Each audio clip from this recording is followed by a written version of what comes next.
Friend assaulted me and my boyfriend at a game night and breaking all the rules. I'm now trying to prevent her from coming back. I have a friend, who we'll call Beth, 26F, who recently went through a pretty bad breakup in late August. She's been really upset about it and I've been a major support for her during the pre-breakup, the breakup and the post-breakup drama. Beth definitely considers me one of her best friends and while I consider her a close friend, she doesn't really make the top 3.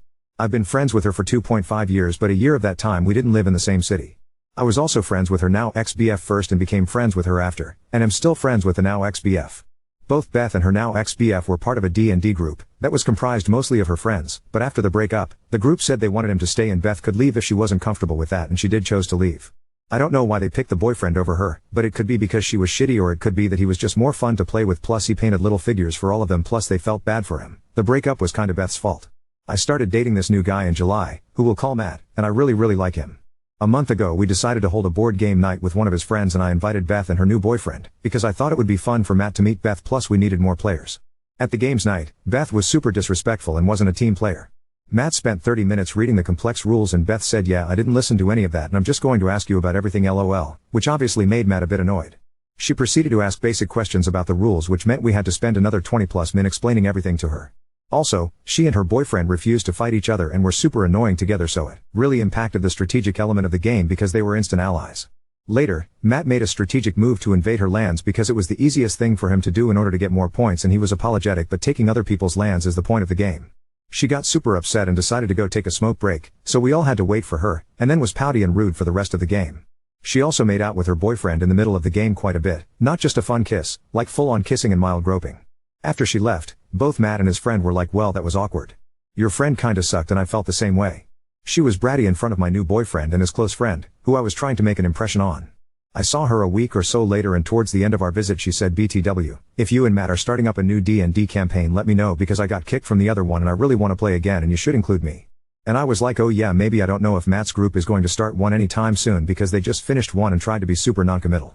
I mentioned that she wanted to join D&D to Matt and he was firmly against it based on her behavior from the board game night. Well, Matt and his friends decided they want to start a new campaign in the coming weeks and we did a trial run this last weekend and all of his friends said I was great, despite being brand new to D&D and fit right in and I'm super excited. The people who are playing are Matt's core friends and their girlfriends, one of which is the same friend who was there at the board game night and witnessed Beth's behavior. I don't want to include Beth in the group. I'm certain she'll flake on the night we've decided on sometimes, because she babysits on occasion, plus she's perpetually 30+ min late to everything and I know that Matt and his friend don't want her there either. Also, I'm sure that if we invite her, we'll have to invite the boyfriend, who's a cool guy but I don't really want them making out and being annoying together in the campaign. However, this campaign is going to go on for months and I don't really want to have to lie to her about my plans every Friday night if she asks to hang out. Another piece to add her is that since the breakup, she feels a lot of her friends are making plans without her and she's feeling really alone and isolated. I don't want to contribute to that, but these also aren't her friends or my friend even, they're my boyfriend's friends. Should I tell her that yes, a D&D campaign is starting but we already have a lot of people in the party and she's not invited? Or conveniently forget she asked to join and bring it up a couple weeks after the campaign is going? But with this option she might ask to join anyway because I think you can do that. Not sure, I'm a D&D noob. Not tell her at all and make a different excuse every Friday night for the next 6+ months? Tell her she sucks and I don't feel comfortable including her because I can't trust her not to be a brat/drama queen or bail last minute on the evening?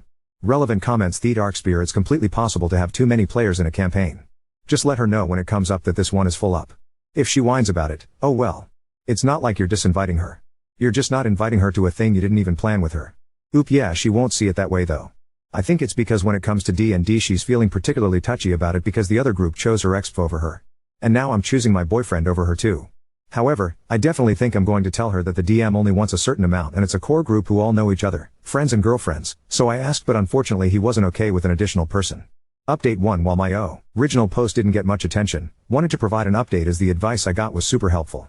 I ended up not mentioning the D&D campaign to her and she never really brought it up and when she did I kept it super vague. The friendship slowly started to fade and we got coffee about 6 months after my post and she spent the entire time talking about herself and life and barely asked me anything about mine. Like of a 2-hour coffee, I maybe spoke for 10 minutes max. I was happy to let the friendship fade because of some other shitty behavior from her but finally she confronted me over Facebook about it all and I decided to tell her I just didn't want to be friends anymore and I wished her all the best. I felt pretty bad, as it wasn't the nicest thing but I genuinely wasn't keen on staying her friend and was hoping she'd take the hint and just let it fade, and at least she has that closure of me formally ending the friendship? Ike. Based on her social, looks like she has lots of great friends now and things are going well for her, which is great. She's a fun person, just not a fit for me I think.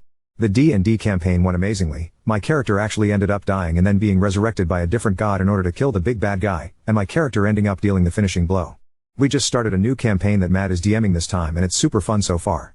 In other news, Matt actually proposed to me a few weeks ago and we just bought a house together. So things are great. And while I don't have tons of friends, the ones I do have are way more fun to play board games and D&D with, and I'm making a big effort in 2020 to make more friends. Wanted to thank everyone who gave me the advice on the first thread, particularly the person who gave me their permission to lie Relevant comments. Friend Lily, I just wanted to say that there is nothing wrong with slowly fading away from a one-sided or toxic friendship. And when asked, I think what you said was honest, kind, and perfect. Try not to feel bad about that. You handled it really well. Oop, thanks. I just sort of wish she had accepted the fade, because formally ending the friendship made it way more dramatic than I guess it needed to be. But in the end I'm glad I did, and I also think she's better off, because I definitely wasn't at the point where I felt I was being a good friend to her either. TBH. Tilda Yun Hotla congratulations on your engagement and that death blow. To the bad guy, not to your former friendship, I mean. Although congratulations about that too, I guess?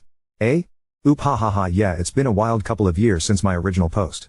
The death blow was very epic. It was basically like killing Hitler, but an evil elf-like sorcerer goddess destructive person. Lots of liberation was said afterwards. Tilda Mech 1up_ for I wish a lot of times I said or was told that a friendship is over. It's a bit of pain to spare a long time of frustration. Good on you.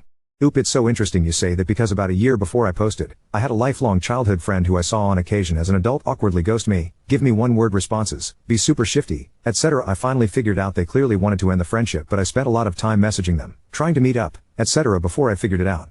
So while I was tempted to ghost my friend from this post or just be vague when she confronted me, I decided it was probably better to just be straight up about just not wanting to be friends and that I wished her all the best.